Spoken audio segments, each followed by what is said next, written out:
right now, we're joined by Dominic from Subaru. I'm a 4-time Subaru owner. Very good. Outback, Impreza, Legacy, Impreza. Okay. Yeah. And there's a couple more things for you to try out then. There's a couple more things to try out. I've always wanted an STI. I've driven them, but never owned one, and I think they're amazing. I also am so sad that the Tribeca's not still made, and I think that that's a hole in the lineup. But I like the Forester, and I love the new Outback a lot, and the new Impreza is beautiful. We'll obviously be filling that hole. We're showing here at this show we're calling it the Ascent SUV concept, and that will be our new 3-row vehicle. It'll be coming out next year. The production version will be coming out next year. It'll be a 3-row, 7-pass or 8-pass car, and that'll be the replacement for the Tribeca, but we believe a much better replacement. It's a much larger vehicle, so that it's got a proper 3-row. You can really access all 3 rows.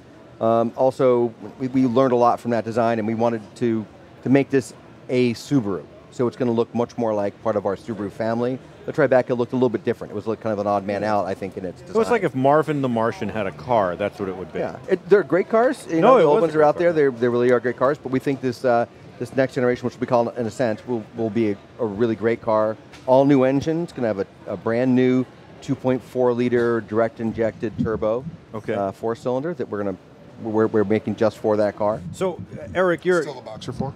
Still a boxer for? So you're a car guy, right? And you love cars, and I'm sure you love the STI. Like anybody who loves cars loves the STI.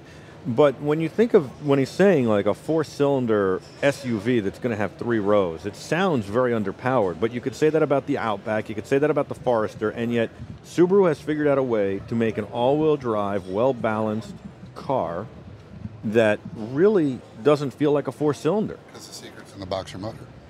Right. Because you have a more efficient transfer of torque. Exactly. It comes directly off the engine. Comes directly off the drive engine. Comes directly off the engine.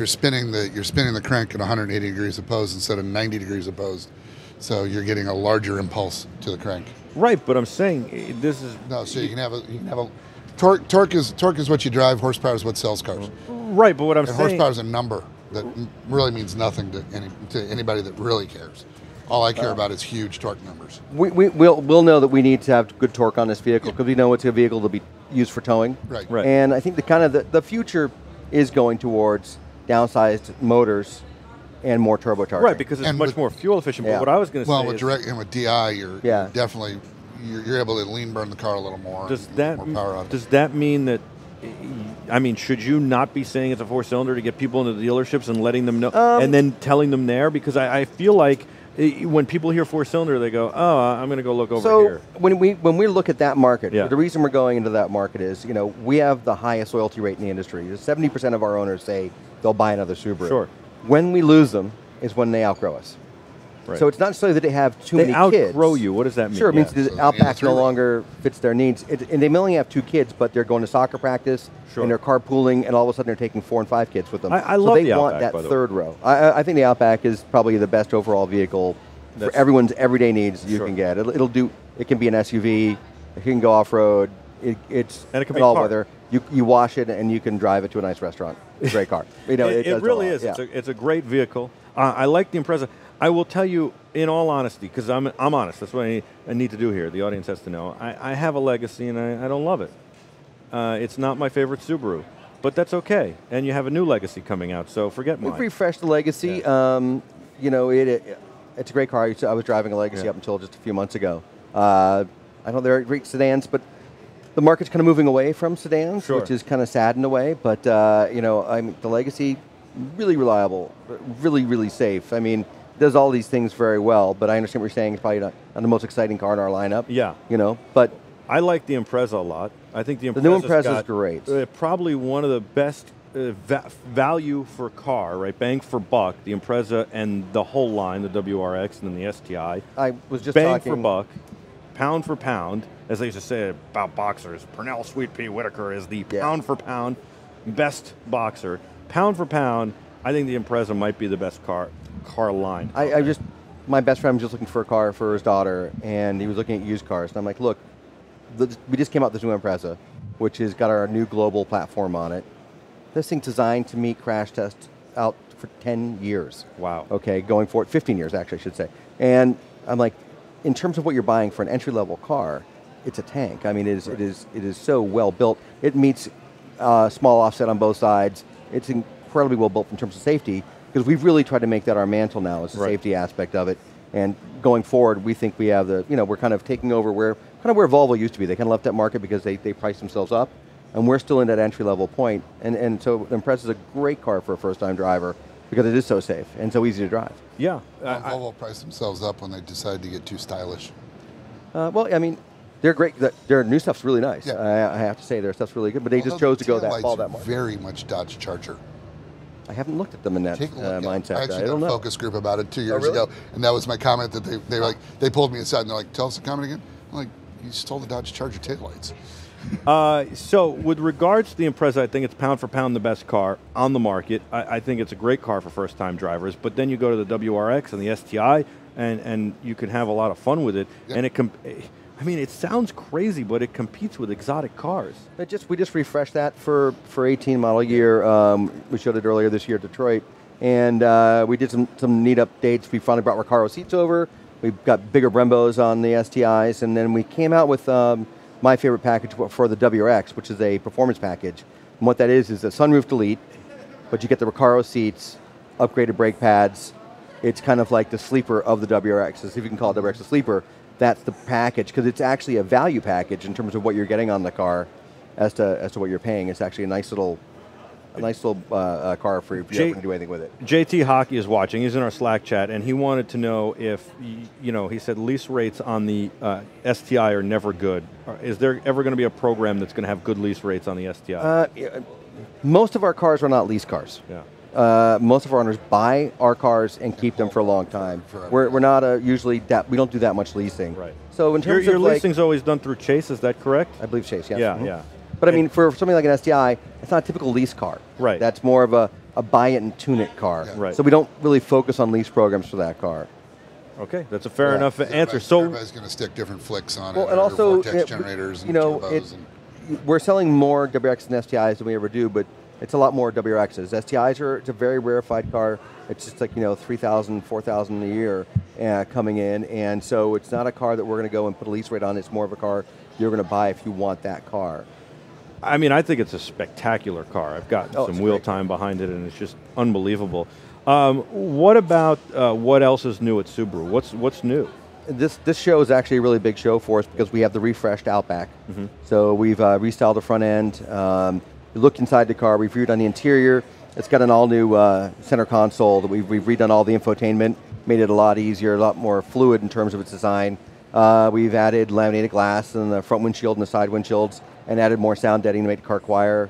Remapped the ECUs to make it a better throttle tip-in when you're driving away, and made the transmission quieter as well. All kind of upgrades I think that our owners will notice and like. It's really one of those evolutionary things. You guys were one of the first car companies to put the rear view camera in the rear view mirror. Is that still on the Outback? No, the rear view camera is in the center console. Okay. We are looking at different, I'd say, aspects of those cameras in the future for the rear view mirrors. There's stuff we're looking at, I know, in advance. But in terms of this car, no, we've got it. And our rear view cameras are standard on all of our cars. Right.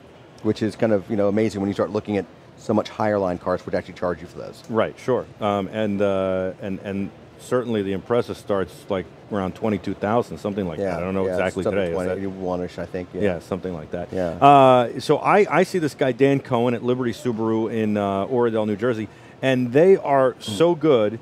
I've sent people from all over the country to buy cars from him, and he shipped cars for people that I've introduced him to California, to Texas, to Nevada, and to Florida.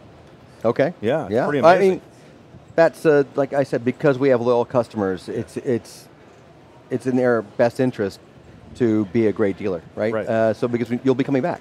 I guess so. Yeah. I mean, like exactly, I said, like 4, you said, yeah. right? Mm-hmm. 4 for me.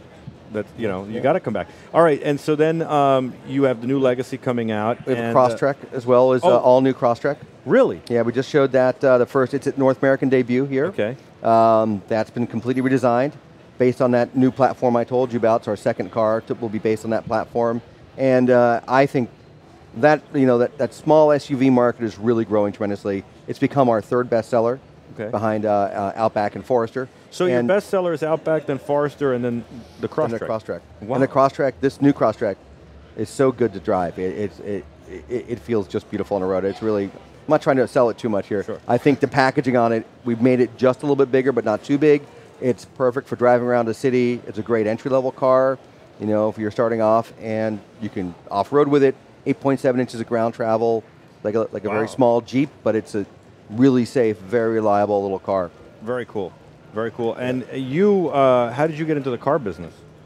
I started off as a journalist. Okay. Yeah, and I was a business writer and started writing about cars, and then went and did some PR work to try and get into the industry, because I decided, I was like, you know what, I'd like to go into that. I love cars. I love being around cars. So. And you're into martial arts as well, is that correct? Yeah, I was into martial arts for a bit there. Yeah, yeah, for a number of years. So I started falling apart physically, you know, just from getting beaten up all the time. But you've always been into cars. I probably have 20 years worth of car magazines, starting Road and Tracks and Car and Drivers, that I've had since I was Have I growing introduced you to Eric Fletcher? Yeah, I collect car magazines. I love old cars. I just love cars in general. Yeah. Do you have any old Subarus? I don't have any old Subarus, no. Have you ever thought about like getting, I don't know, I mean, what about even like, I don't want to say old if I call it a 2006 STI or something, but have you ever thought I'm partial to the bug eyes. Yeah? The early bug eyes, the O2s, I like those. And always kind of had a soft spot for the SVX, which is just a really cool, a Giugiaro design Would car. you ever do that car?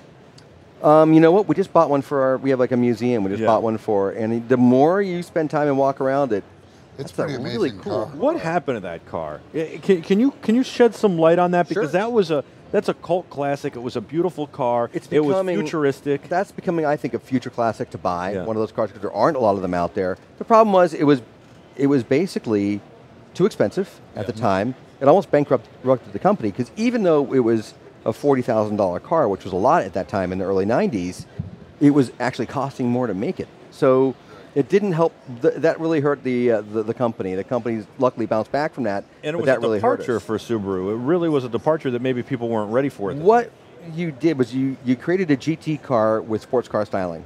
Right. So it had GT car performance. It wasn't really quick, and it only came with an automatic. Right. It was also heavy. It was heavy. Yeah. It's a heavy car. Deal with, because they couldn't get their super big gulps through the window. I was going to say that Window was the within other a window. problem. The window Yep. within a window didn't work out for people Yeah. either. But boy, it looked DeLorean really figured cool. that out, or didn't figure that out. Well, But anyway, a lot of them either just But you got can still pass off the little Coke baggies through. turned into used cars and were never taken care of, or a lot of the engines were pilfered for people building airplanes. Yep. The flat six is a great motor for an Yep. for airplane. an airplane? Yep. Yeah, for Cessnas, yeah. Yeah. Really? Porsche flat sixes and Subaru flat sixes are very popular. The PFM, Porsche, incredible balance. Porsche flat sixes cost a little bit more though. the Porsche Flug motor, Which is why you saw so many of those SVX Moonies. motors disappear. Really? Because the Subaru motor replaced the Porsche Flug motor in the Mooney M20P, Yeah. which was powered by a Porsche motor. It was easier to convert the Subaru motor than to replace the PFM, This is a which single actually engine plane. Porsche recalled all the PFM motors. Oh. So any remaining M20P, either as a Continental replacement or a Subaru replacement. Wow. That's the great thing about Subaru is it's a great, odd little company. I mean, there's so many unusual facets to it. Owned by Well, Fujitsu Heavy Machinery, correct? Fuji Heavy Industries. Fuji Heavy Industry. Which is no longer Fuji Heavy Industries. We've now officially called Subaru.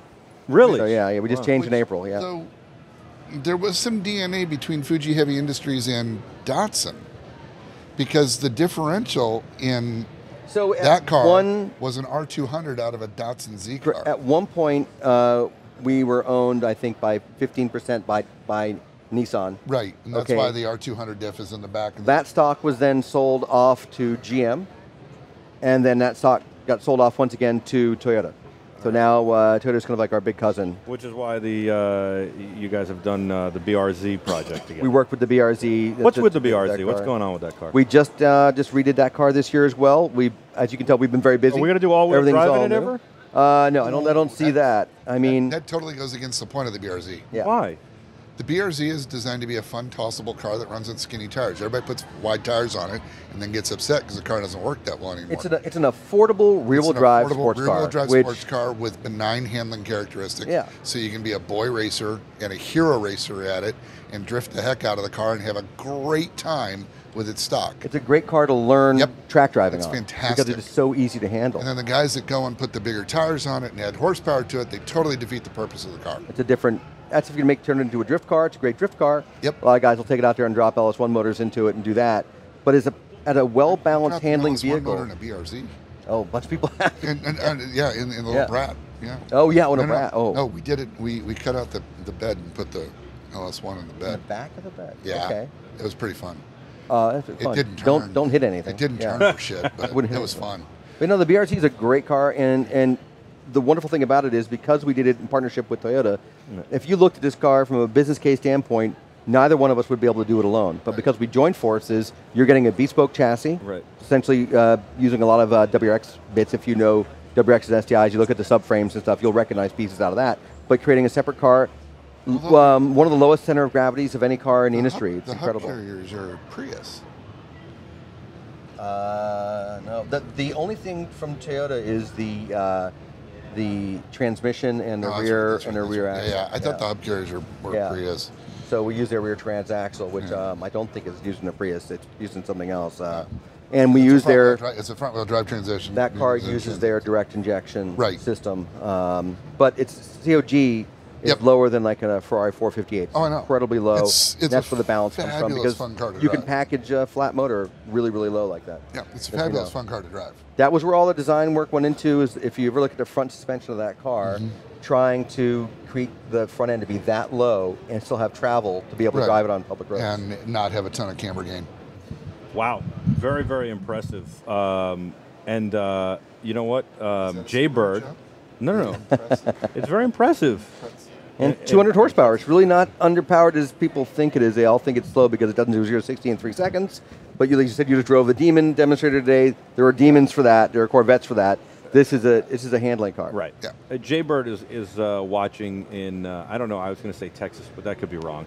Jaybird's watching, and he said that he loves the BRZ and it's his dream car. Oh, it's a fantastic car. Yeah. And we designed it so that it's got 2 rear seats. It's beautiful, by the way. Very small occasional seats, right?